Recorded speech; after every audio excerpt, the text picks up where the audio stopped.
We have some breaking news. An appeals court just gave Donald Trump a partial green light to send the National Guard into Portland, but it's not the full victory he is claiming.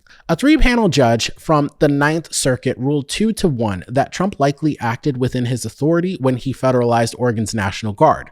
That means, in theory, he can take command of those troops.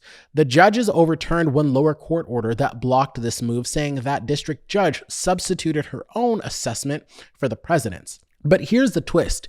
Another restraining order is still in place. That second ruling prevents any National Guard troops from Oregon or any other state from actually being deployed into Oregon. So despite all of the headlines, no troops are being sent into Portland yet.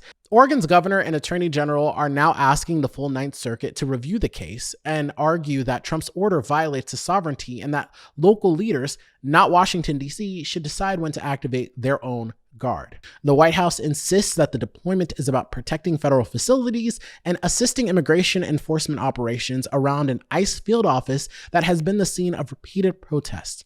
Officials also point to vandalism and clashes last year as justification for federal action. In dissent, Judge Susan Graber warned that the ruling erodes core constitutional principles, saying it gives the president sweeping power to use state militias for domestic policing whenever he decides a situation qualifies as a rebellion or unrest. And this isn't an isolated fight. Just last week, a separate appeals court, the Seventh Circuit, rejected Trump's attempt to send troops into Chicago, calling his reasoning a distortion of federal law. That split between circuits could eventually push this all the way up to the Supreme Court.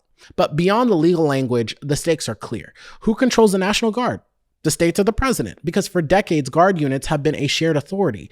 This ruling nudges that balance toward Washington, giving the commander-in-chief far more easy say over when and where troops are used inside of U.S. borders. So, yes, the court said Trump can send the guard to Portland, but he can't yet. And whether he ever will depends on what the next court decides. So for now, the city stays calm, the troops stay home, and the constitutional tug of war keeps playing out in the courts.